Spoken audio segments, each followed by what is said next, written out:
गन्ने के बुआई करते समय आपको अच्छे गन्ने को सिलेक्ट करना बहुत ही आवश्यक है। तो जब आप अच्छे गन्ने को सिलेक्ट करेंगे तो आपका जो गन्ने की बुआई है वो बहुत ही अच्छी तरीके से हो जाएगी। जो आने वाला गन्ना है वो आपको बहुत ही अच्छी तरीके से उत्पादन देगा। तो अच्छे गन्ने का सिलेक्ट करना बहुत ही आवश्यक है। यह पहला स्टेप है। इस तरह आपको अच्छे गन्ने को सिलेक्ट करके आपको अपने गन्ने का उत्पादन बढ़ाना होगा। तो गन्ने का उत्पादन बढ़ाने के लिए आप जो गन्ना इस्तेमाल कर रहे हैं बुआई के लिए वो बहुत ही अच्छा होना चाहिए। महागणपति कृषि हिंदी यूट्यूब चैनल में सभी किसान भाइयों का स्वागत है। तो गन्ने की बुआई आप करते हैं तो किस तरह का गन्ना आपको बुआई के लिए इस्तेमाल करना होगा, इसकी जानकारी आज हम आपको देने वाले हैं। जो गन्ना आप बुआई के लिए इस्तेमाल करते हैं उसको 8 से 9 महीने होने चाहिए। तो इस तरह का गन्ना आप बुआई के लिए इस्तेमाल करें। और जो गन्ना आप बुआई के लिए इस्तेमाल करते हैं उस गन्ने में कौन सा भी कीट का अटैक या रोग का अटैक होना नहीं चाहिए। कीट में उली एफिड आता है और उसके साथ शुगर केन व्हाइट फ्लाई आता है। तो इस तरह कौन से भी कीट का अटैक आपके गन्ने में होना नहीं चाहिए। उसके बाद कौन से ही रोग का अटैक होना नहीं चाहिए, यानी आपके गन्ने में रस्ट आ गया हो, स्मट आ गया हो, इस तरह रेड रॉट आ गया हो, इस तरह जो रोग होते हैं वह आपके गन्ने में हो तो आप वह गन्ना गन्ने के बुआई में इस्तेमाल मत कीजिए।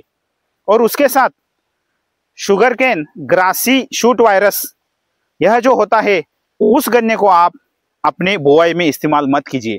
तो ग्रासी शूट वायरस जो होता है वह गन्ना इतना ही होता है, उसके पत्ते पीले होते हैं, इतना ही, इतने हाइट में होता है, उसके पत्ते पीले होते हैं। उस तरह का गन्ना आप बुआई में इस्तेमाल करेंगे तो आपके अगले गन्ने में उस तरह वायरस आ जाता है। और उसके साथ गन्ना जो आप बुआई के लिए इस्तेमाल करने वाले हैं उसमें गन्ने की क्वालिटी बहुत ही अच्छी होनी चाहिए। उसमें गन्ने का वेट बहुत ही अच्छा होना चाहिए। उसके साथ साइज बहुत ही मैटर करता है। और जो गन्ने की आंख होती है वह बहुत ही अच्छी होनी चाहिए। इससे क्या होता है, बहुत ही अच्छी तरीके से हमारा अगला आने वाला गन्ना बहुत ही अच्छी तरीके से आता है। तो बुआई के लिए जो गन्ना हम इस्तेमाल करते हैं तो आप इस तरह इन सभी पॉइंट का ध्यान रखना बहुत ही आवश्यक है। बुआई के लिए जो गन्ना आप इस्तेमाल कर रहे हैं उसका सूखा पत्ता ऐसा ही होना चाहिए, मतलब सूखा पत्ता हो तभी आप उसको बुआई के लिए इस्तेमाल कीजिए। तो हम क्या करते हैं, गन्ना गिरने से बचने के लिए हम क्या करते हैं, 10 से 12 गन्ना एक करके हम उसको बांधते हैं। तो उस तरह बांधा हुआ गन्ना आपको बुआई के लिए इस्तेमाल करना नहीं चाहिए। तो इस तरह आपको यह पॉइंट्स को फॉलो करना होगा। और सबसे महत्वपूर्ण, अब हम इस गन्ने को बुआई के लिए इस्तेमाल करने वाले हैं तो इससे क्या करना होगा, आपको 7 दिन पहले आपको इस गन्ने को पानी देना होगा। पानी देने के बाद 7 दिन बाद आपको यह गन्ना बुआई के लिए इस्तेमाल करना होगा। इससे क्या होगा, बहुत ही अच्छी तरीके से गन्ने का प्लांटेशन आता है और बहुत ही अच्छी तरीके से हमारा आगे वाला गन्ना बहुत ही अच्छी तरीके से आता है। तो बहुत ही अच्छी तरीके से आप अच्छा गन्ना इस्तेमाल करेंगे तो आपका अगले आने वाला गन्ना भी बहुत ही अच्छी तरीके से आएगा। तो बुआई के लिए जो हम गन्ना इस्तेमाल करने वाले हैं वह बहुत ही अच्छा होना चाहिए। उसके साथ वह गन्ने की साइज बहुत ही अच्छी होनी चाहिए।